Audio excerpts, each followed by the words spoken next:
What's up, guys? Welcome back to a brand new episode of the Bonsai Network podcast. Hope you guys are doing all right out there in whatever part of the world that you're listening from. I'm here again with Cameron Carlson. What's up, Cameron? Not much, yeah, just chilling. Just chilling? All right, just chilling, hanging out, making trees. Oh, yeah. We're going to kind of keep this podcast a little bit more informal than we have in the last few episodes. Not really structured so much. Just figured we'd, again, shoot the poo about what's going on around the nursery here. So as you can tell by the sweat on our shirts, it is ridiculously hot here. I'm dripping, yeah. Yeah, it's awful. We don't have any air conditioner in the workshop either, so we've got the fans going. But unfortunately, when we record the podcast, we have to turn all the fans off. Yeah. So it gets extra hot and humid and sticky in here. Unless people like a dull hum in the background. Exactly. Yeah, and you can see out in the garden from the rocks, you can see that sort of, weird kind of, heat. The mirage. The mirage, thing, coming up off the rocks outside. So I think it's 32 degrees Celsius today, which is in the low 90s. Goodness gracious. Yeah, and we're filming this on July 3rd. So, if you're listening to this on the 4th, happy 4th of July. Yeah, America. Unfortunately, we can't go out and, celebrate like we normally would, but, 'tis the nature of the virus. So not much we can do about that. Yeah. Yeah, so we've been working on a few different things, different projects here at the nursery. What are you working on right now, Cameron? I'm working on a juniper. Is it a Kishu? Yep, that's a Kishu. Okay. Yeah. Yeah, so we've got the project in the nursery right now is actually a field-grown Kishu. I'll throw an overlay on the video here, the video cast version of this. But it's a tree that was actually grown by the guys out at Talperian Farms out in the Portland, Oregon area, I think. I'm not exactly sure which city or where they're located relative to Portland, but field-grown out that way for a number of years. I would imagine probably 12 years or so in the ground, 10, 12 years. And then brought to St. Louis and then brought to Nashville, Tennessee. So we, last year in one of the intensive classes, we worked on this tree and just hacked the absolute crap out of it. Did a basic kind of, structural work on it. And then this year fertilized the living daylights out of it. It's really blown up with a lot of foliage. And now I'm having Cameron style it up. So how's the process been so far? It's always daunting, I feel like I don't deserve to do these things yet, But yeah. Once I kind of hone in, I don't get so overwhelmed by all the branches. So I'm learning step by step. Sure, yeah. That's part of the process, being an apprentice somewhere, You get your hands on stuff that is out of your comfort zone, but it makes you hyper-focused, I think, Yeah, makes me nervous, but learn to fly. It's a good thing, though. Yeah, be nervous, then you're hyper-focused, you do the right thing, you take your time, and then eventually, over time, you start to build up speed a little bit. So I remember the first few trees I styled at Fujikawa-san's place. I think the very first one he gave me was a little Shohin Shinpaku that I worked on, a little Itoigawa. I did a terrible job on it. It was a little semi-cascade one. Looked horrendous. And then he decided that was probably a little beyond my, skills at that particular time. So he had me work on a Stewardia right after that, which is a little bit easier. That time of year it was May, so we were doing the partial outer canopy defoliation on those trees. So, I partially defoliated, learned that technique, and then wired the tree. And that's a good type of tree to learn on because the branches are super flexible that time of year. And the structure is visible because you've just defoliated everything. So you can really learn how to select for, proper branch placement, bifurcation, ramification, and then learn how to wire things properly. So that's kind of why I've had you work on quite a few of the olives that we have here for the same reason. Okay. We're not really defoliating them necessarily, but the branches on those trees are very flexible, particularly this time of year. And we're just working on sort of basic structural work on those. So you learn the basics essentially with aluminum wire is much easier than with copper wire for sure. Definitely. Yeah. That's what I'm learning. I'm like losing fingerprints just from all the little wire cuts. Yeah. On the cell phones, you've got the fingerprint thing. It doesn't work, anymore. Right? Yeah. I stopped using that years ago because my hands are all messed up from using copper wire all the time. It's wild. Or my hands will be like green by the end of the day. Oh yeah. Yeah. Yeah. And you get the like black lines kind of embedded, in your fingers. It won't come out. Yeah. It's wild. And I just have like black fingertips now. Yeah. So tarnished. Nancy won't hold my hand unless I haven't been working for a couple of days. Take a few days off, then I take enough showers and wash my hands enough. Okay. They go back to normal. They turn into baby hands pretty quickly, actually. Yeah, I get like a full peel after I've had a few days of not wiring anything. Just my whole hand goes peeled off. Exactly. Yeah, and you get the calluses are in interesting places. Like I play guitar. or I played guitar. They've got to be like just off. It's just off, yeah, because when you play guitar, you push them with the very tips of your fingers. So I started with the calluses there when I started my apprenticeship, and they slowly migrated further down my fingers. So I started playing guitar again recently. So I've been, getting the calluses back on the tips again. So now just the whole fingertip is basically like, calloused over. That's fascinating. Yeah. Yeah, it's the life. It is, yeah. That's how it goes. Bonsai life. That's how it goes, yeah. Oh, yeah. So I was actually thinking this last week, I hadn't actually relayed this story on the podcast. I don't know if I've told you this story either. It's not related to what we were just talking about here, but that was the best segue I could do. But in any case, I was thinking about this story. Did I ever tell you the story about going to the Middle East? Did I ever relay that story to you? I don't think so. No? Okay. Figured maybe in this podcast this could be like a sheikh or a sultan or something. Something like that. Yeah, okay. I'm not technically allowed to say who this story is about. I've heard other people mention it before. Yeah, I've mentioned it to a few students and friends as I travel around, because it's kind of an interesting story, but I never mentioned it on the podcast. So I figured this would be kind of a fun thing to talk about. So a couple years ago, I got contacted out of the blue by somebody who said they were from a certain Middle Eastern country, and they were looking for really expensive bonsai from Japan. And every once in a while I get weird phishing emails. Do you get emails like that, like from the Congo or Iran? Yeah, or like you've won 800,000 pounds. Exactly. Yeah. Cool. Sometimes I get emails from people. Like I've gotten emails from people when we had the school at Fujikawa-san's nursery in Japan. I got emails from people in Iran and the Congo saying that they were interested in bonsai, but they would need a visa to be able to come study at the Fujikawa school. And I was like, this is super fishy. There's nobody in the Congo who's doing bonsai. All they want is for us to sponsor the visa, and we would never sponsor a visa for a student. The only way we would allow students to come in is if they could come on a tourist visa and study for a couple of weeks. So we weren't able to do that. So I would just ignore those emails. But when I got this email from this person in the Middle East, I thought, okay, this is probably another one of those phishing emails. Oh yeah. So I just deleted it. And about a week later, I got another email with a few screenshots of trees that I had worked on at Fujikawa-san's place. God, now it's like a like serial they're sort of movie. following me. So I was like, maybe. And they were photos of trees that were very, very expensive plants. So I thought, okay, maybe they're serious about it. So we'll just kind of see how this goes. So I responded to that email and said, okay, let me know kind of what you're looking for. So they said, we're looking for, 4 or 5 trees in this price range. And this price range was, in the 6-figure range. Oh, man. I was like, oh, okay. Well, why don't you give me about 4 or 5 days? I'll put together a portfolio of trees in Japan. I'll send those to you, and then you guys can, kind of peruse those and see if anything is of interest to you. Oh, man.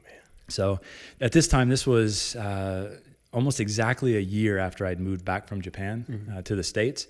So I immediately called up Fujikawa-san. I was like, okay, I think this customer is really interested in buying some expensive stuff. So can you put together a portfolio of like 20 to 30 trees? By the way, it's a Middle Eastern country, so we need to put a portfolio of trees together that could potentially survive in that climate. So he sent me less than probably 5 hours later. He had gotten all the apprentices in the nursery to bring all the big trees inside of the workshop so they could take really good photos of them. But he sent me a portfolio of trees, mostly junipers, some black pines, maybe some like Elaeagnus, for example, stuff that can potentially survive in that type of environment, particularly if this person, they said they were going to be building a greenhouse for these plants as well. So I put that portfolio together. I sent it to the guy. Again, I still had no idea who this person was. I just sent the portfolio to the guy, and he said, okay, we want this, this, this, and this. It was just like instantaneous. Like, okay, all right, that works. But he said that the stipulation was if they buy the trees that I have to also fly to this Middle Eastern country and receive the trees, unbox the trees, and then train the employees at this location. So, part of me was like, okay, that's cool. All right. I should probably ask who this is for, but at the same time, they were spending so much money and they weren't giving that information out freely. So I didn't ask. I just said, okay, I'll do it as long as you let my business partner, who happened to be my wife, come with me. Can you fly us business class? Nice. So I thought I'd just throw the feelers out there and exactly. see what they said. Test the waters. Yeah, exactly. There's nothing wrong with that, right? Oh, yeah. So he immediately came back and said, done, and done. We'll get you here. What dates can you come? So I actually, at that time, I was traveling 250 days a year. So my whole year was booked up. So I told them, look, I'm going to have to cancel a few things to be able to do this. Can you do it during this particular set of dates? They said, yeah, it's totally fine. So I said, okay, the only problem is for me to fly to where you are, I'm going to have to fly from Sao Paulo, Brazil, because that's where I was going to be at the tail end of that. And Nancy's going to have to fly from Nashville. Okay. And we'll meet, in the Middle East. So the guy was like, yeah, no problem at all. So, they didn't buy the tickets. I flew down to Sao Paulo to do the workshops and stuff in Brazil. And then, we still hadn't heard. It was like a day before I was supposed to leave. And they emailed me the plane ticket, right? They actually left the price of the plane ticket on the email that they sent to me. It was per ticket, for my ticket and for her ticket each. It was $15,000 a ticket. Moly. I was like, oh my God. Oh man, they're going all out. Yeah, I was like, maybe I should have just asked for economy class and asked for the difference in the plane ticket. Just give me the money instead. Oh, true. Yeah. But I thought it was cool. I'd never flown. It ended up being first class. It wasn't business class. Wow. Yeah. So they put us first class on the plane, flew us over to the Middle East. We ended up meeting there. Still had no idea who we were dealing with. Somebody picked us up at the airport in a white SUV, and they drove us to a really fancy, I don't know, 5-star or whatever the highest level of stars you can get for a hotel. They drove us to this hotel. We stayed there, and they said, okay, the next morning we're going to pick you up at 9 a.m. and take you to the location where the trees are. Still didn't tell me where it was at all. Middle of the desert. The middle of the desert, blindfolded. Yeah. So the next morning we wake up, the guy's there again, with the white SUV, picks us both up, drives us to this location maybe 20 minutes away. There's huge gates all around it. It looks sort of like an industrial complex almost. It didn't look like, a government building or anything like that. It just looked very industrial. So we pull up, we get there, and there's armed guards standing outside. Oh, God. And they said, we need to see your passports. I said, okay, that's fine. So I gave them the passports. And they said, okay, in order for us to let you in, we have to keep your passports and you need to give us your cell phones. Oh, geez. And I was like, I don't know about that. The guy in the car was like, no, it's totally fine. Everything's going to be A-okay. You'll get them back as soon as you leave. So I was thinking, okay, I'm already here. We might as well just roll with this. So, I gave them the cell phones and they took us inside. And the trees had already arrived there. They'd actually already unboxed them. They were keeping them in an air-conditioned room at the time. So, I go in, see the trees, everything's looking good. And then the guy who I had been talking to via email the entire time was there. I finally got to meet him. So it turned out that guy who I was talking to wasn't actually the buyer. He was a middleman. He was kind of I don't know how you'd say it. Like he was the guy who was hired to go out and acquire pieces of artwork for. He's like a broker almost. Basically, like a broker, like a full-time broker for this particular individual. Yeah. So I still didn't want to ask, but after a few minutes of talking to this fellow, he finally volunteered who it was. It turned out it was the prince of this particular country that we were in. It just gets crazier. All right. Crazier. Yeah. This is nuts. So I said, all right. What's the next step here? What are we going to be doing while I'm here? He said, well, what we want you to do, you can't really meet this fellow right now, but we want you to meet his employees, the gardeners, the full-time gardeners that are there, and train them, as to how to take care of these trees. So I told him, I was like, look, I did a 6-year apprenticeship in Japan. You guys only had me here for, at the time it was like 5 days. I was supposed to be there. I was like, I'm going to try my best to give you as much information as possible, train them every day. And I'll stick with you in the follow-up after I leave, just to make sure that everything survives okay. But I can't guarantee that they're going to absorb all the information that I'm giving them. So I met the guys who were the employees there, the gardeners. They were guys from the Philippines, really, really nice guys. It was really interesting, too, because most of the people who were working at this particular place, it ended up being the palace. I said it looked industrial, but it was actually the palace. It was meant to look industrial from the outside, but all the internal buildings were gorgeous. So, it was in the palace, and the workers in the palace, they have Bangladeshi individuals, Filipino individuals, and Indians from India. Right? All three countries are kind of mixed in there. It was really interesting because the people who were sort of in the higher ranks, they were all from India. Okay. Then you had the Filipinos who were kind of like middle management, basically, and then the Bangladeshis were kind of the general workers within this. Yeah, it was very stratified. It was very, very interesting. But it was fascinating, too, because, I met some of the Bangladeshis who were there, And the way that they introduce themselves, they shake your hand and then they touch their chest. Nice. So apparently in this particular part of the world, that's a sign of like respect. Okay. You know, it's like bowing in Japan, basically. The lower you bow, the more respect there's supposed to be. So with these guys, it was, you know, a matter of shaking the hand, touching the chest. So I asked the middleman, you know, am I going to get to meet the prince? He said, yeah, we're going to have you meet him tomorrow night, I think, after you train the people. So I said, you know, when I meet him, should I shake his hand and touch my chest? He said, no, don't do that. It's too formal. So I thought it was interesting. Yeah. Too formal for a prince. Yeah. So it was interesting. So, but in any case, I started training the guys on how to take care of these trees. And I should say that some of the trees ended up coming from Fujikawa-san's nursery, and some of them came from another nursery in Japan. And I won't mention what nursery that was, but there were trees from different locations there. There were, I think it was 4 trees total that ended up getting brought in on that first go around for me to train these individuals on. And the total amount spent was way in the 6 figures. Oh boy. Yeah. And turned out that this individual, the prince, had never done bonsai before. He was interested in Japanese culture, but he had never purchased a tree, never touched a tree. He just saw them online, and it turns out he had been watching my YouTube videos. So he saw them online through my YouTube videos. He was like, oh, I like that. I want to buy some. And instead of, you know, like most of us going to Home Depot and buying a $5 tree. Yeah, exactly. He bought several $100,000 worth of top quality trees, you know. I mean, if you got the money, why not? So, and that's why I was there, was to train the people to keep those trees alive. Yeah.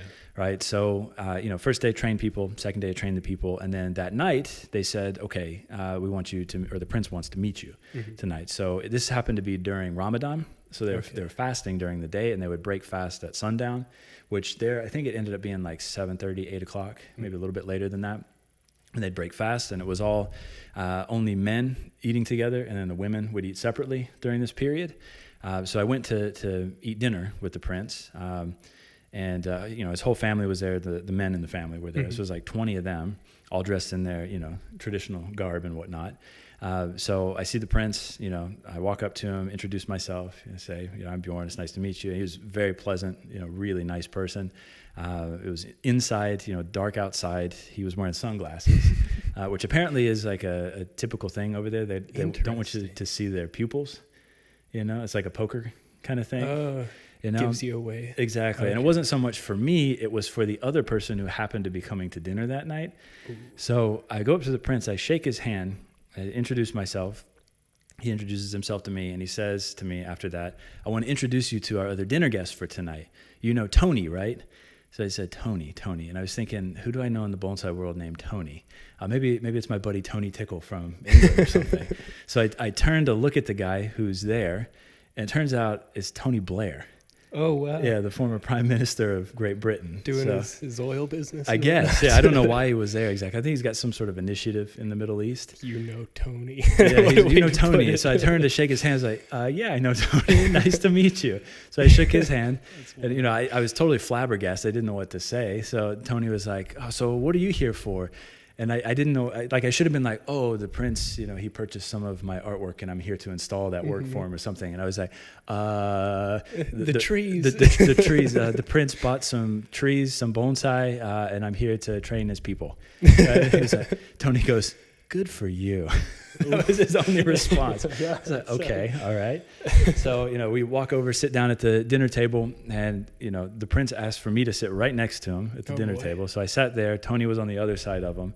And then, of course, all the family members, the male family members were around the table. There was this huge feast that was laid out. It was really cool. The whole time we were there, the prince talked to me about bonsai. It was only like a 15-minute dinner. It was really short. Right, we talked to me about bonsai the whole time and ignored Tony while he was talking to the rest of the family members. And then, you know, we ate dinner about 15 minutes, and then the prince and Tony Blair got up and left, I guess, to go discuss politics or something. Oh, sure. So it was one of the wildest experiences I've ever had. Sounds like a fever dream. Yeah, it seems surreal. It doesn't seem like it really happened. Yeah. You know, and then a couple nights later, the prince invited me to come back for dinner, and he wanted to meet my wife. So he sort of broke with tradition and asked her to come to dinner that night. So she was the only female there, only woman there for dinner that night. But the guests that night were 2 neurosurgeons or neuroscientists from Europe. I think maybe one from the States and one from Switzerland. So we sat down and talked to them, and I listened to Sam Harris's podcast and a bunch of other sort of science podcasts. So I was actually big into that subject at the time, so I could actually carry on a relatively coherent conversation with them. I didn't sound like a total dunce the second time around. Not just like, Mr. Blair. Exactly. But the bad thing was that night they had these little meatball things. I was starving. I mean, absolutely starving. And nobody else was really eating, but I had to eat something. So Nancy was sitting next to me in her beautiful white dress she had brought with her. Okay. We had actually gone out during the day that day for me to buy nicer clothes because I didn't bring enough with me. So, we're sitting there at dinner, and I go to stab one of these meatballs, and it pops off the plate and lands on my nice khaki pants and then lands on the floor, which is covered in, I'm guessing, thousands of dollars of carpet, like beautiful handmade carpet. And then it just rolls under the table. So I'm looking down, defeated. But the prince just keeps going on. He keeps talking like he just ignored it. So it was fine. But I had dinner with him that night. It was very cool. And then at the end of dinner, he said, you're installing the bonsai here at the palace, but I really want to have bonsai on my yacht. Oh, wow. So, okay, is it in the port here? Maybe we can go take a look at it and figure out, what species we can put on there if we need to build like a greenhouse or something on it.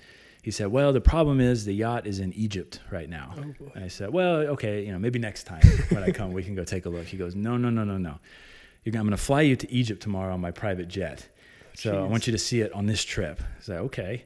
So the next day we get up, they take us to a private airport, put us on his, I don't know what it was, a G something. Okay. The fastest private jet around, that you can buy. So they put us on the private jet. He didn't come with us. It was the handler and a couple other guys who were with us. So they flew us over to Sharm el-Sheikh, Egypt, which is kind of like a resort town, basically. It's like a 2.5 or 3 hour flight maybe over Saudi Arabia in that area. So we flew, into Sharm el-Sheikh, Egypt, landed. They drove us straight to the yacht. We get to the port, and there are these 3 giant yachts. I mean, they look like cruise ships. All right, so I asked the driver, all right, which boat is the prince's? He goes, all of them. Oh, God. I was like, okay, which one are we going to look at, putting the bonsai on? He's like, well, the biggest one right there. So it turned out that this yacht was the 5th largest privately owned yacht in the world. It was 143 meters long. Yeah, just absolutely massive. So we get there, go up on the yacht, look around for literally 5 minutes. That's it, literally 5 minutes. And the crew is already on the yacht. They're preparing for the upcoming summer trip of the prince. He's going to fly over there and ride the yacht around, probably go up to like Saint-Tropez, in France or wherever. So they're all on edge, like freaked out. The handler that's with us is like the top guy, and all their buttholes are just puckered. So they are so nervous around this particular guy. So we looked literally for 5 minutes, give my suggestions, and they're like, okay, perfect. We're going to take you over to the Four Seasons Hotel on the beach there, and you can spend the night and enjoy the night there. So it took us, we had a beautiful suite there. There was nobody else there. I guess it was the off season when we were there. So we spent the night there, enjoyed the meal, and the next morning they flew us right back to the other place that we were, the original place. So yeah, it was very, very strange and interesting. Yeah. Layers on layers. Yeah. Just keeps getting wilder, this story. Exactly. I'm glad I hear it. Yeah, and it was, when we were there, it was the beginning of the summer, so it was June 2 years ago.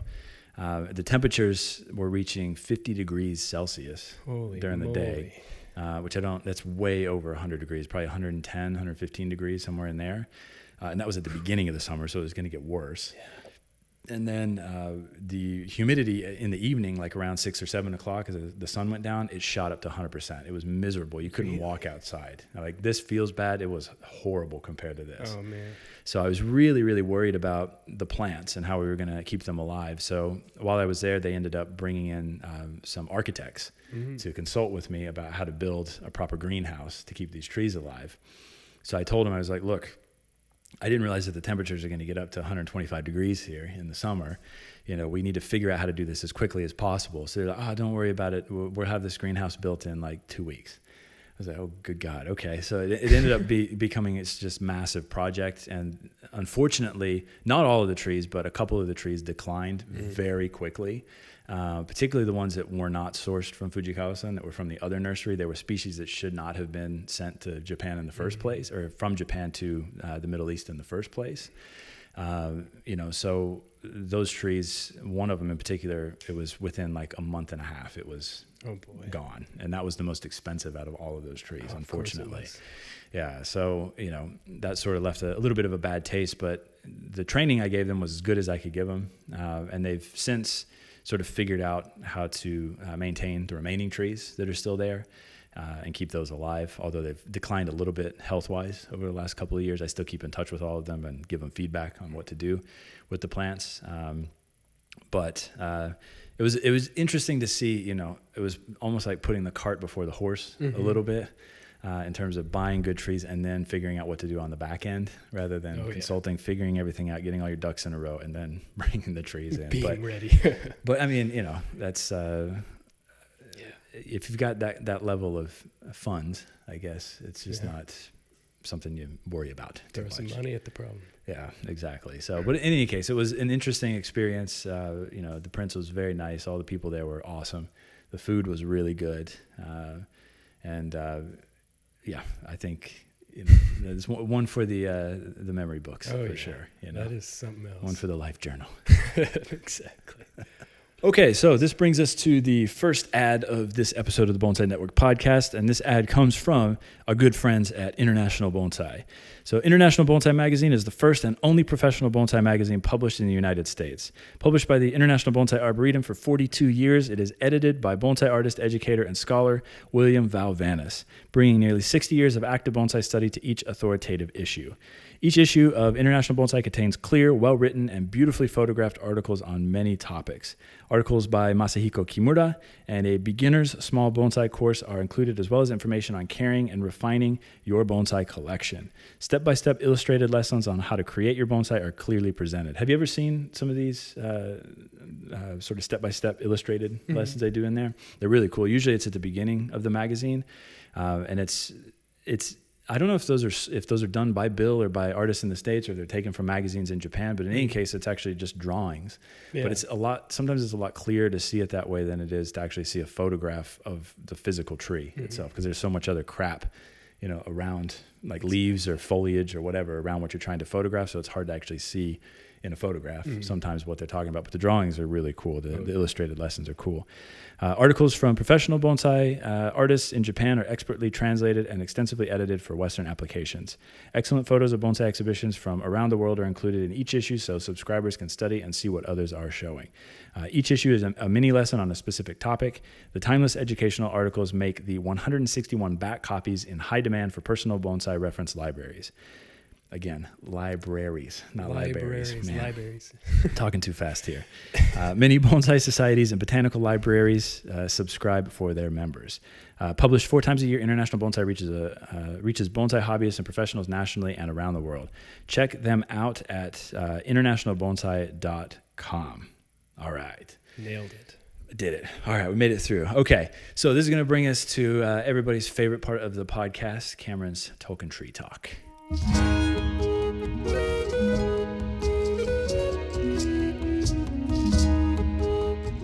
Hi again. This one's a quote from Leaf by Niggle.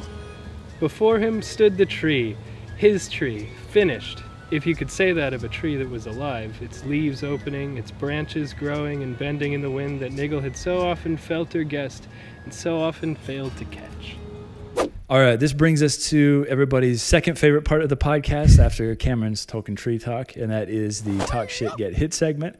This time we're going to keep it nice and light and fun, and it's actually specifically about the tree that's behind me in the vidcast here. This is a 1C juniper that was collected by a good friend of mine, Richard Lee, out of Denver, Colorado.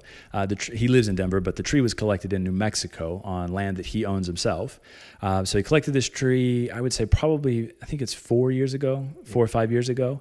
And when it was originally collected, it was rotated 90 degrees from where it is now. So the base was actually only about, 11, 12 inches across. Mm-hmm.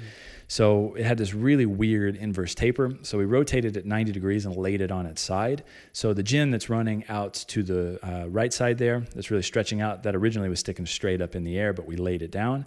That gives the tree, a much wider, nicer looking base to the plant, makes it much more powerful. And it actually was a really easy repot.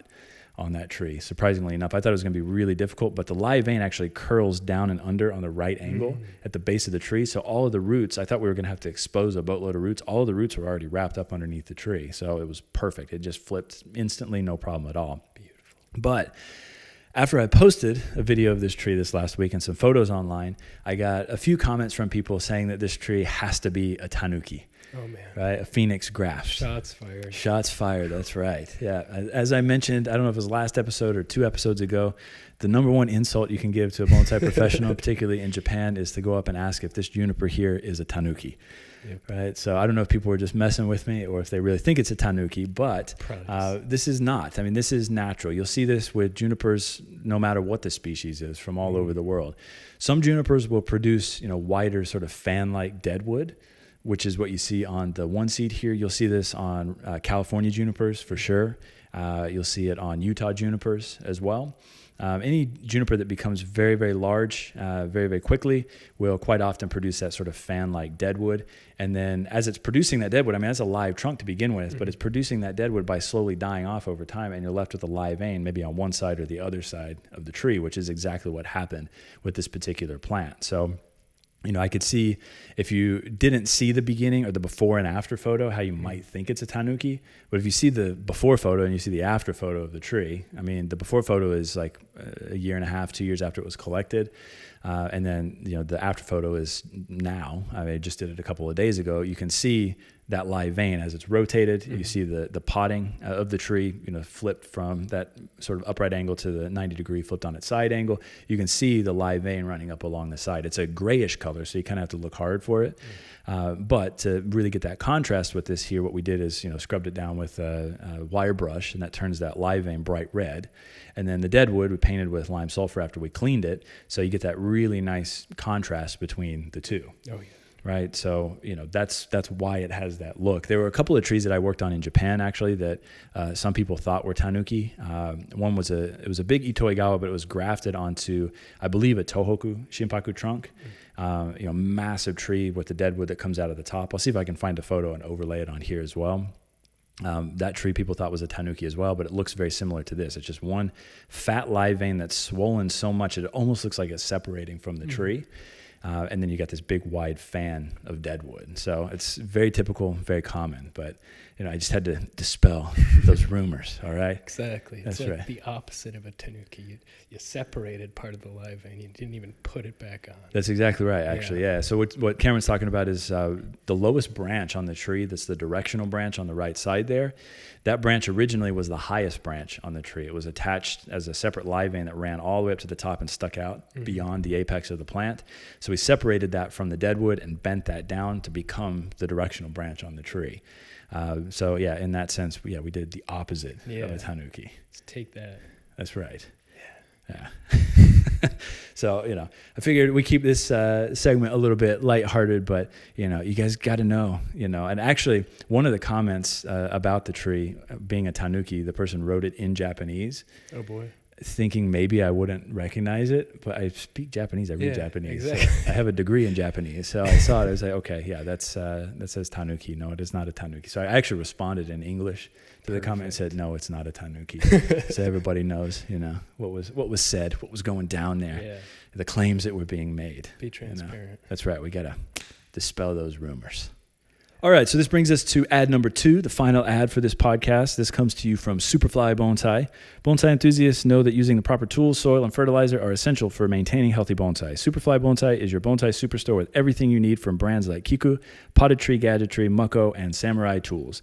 They carry premium quality premixed soil and substrates from the U.S. and Japan, including Akadama, Kiryu, Kanuma, Hyuga, Lava, Pumice, and more.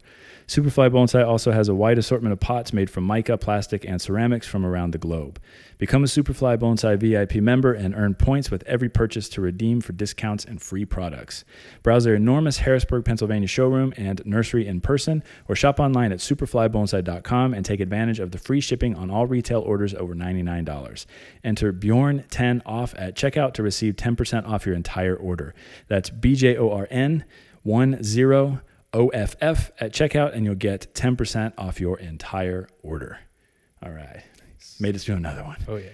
Okay, so this brings us to the final segment of the podcast here, where we answer some questions from the mailbag. Again, these questions are submitted by folks who have actually donated to Bonsai-U or donated to the podcast, so we really appreciate all of their support.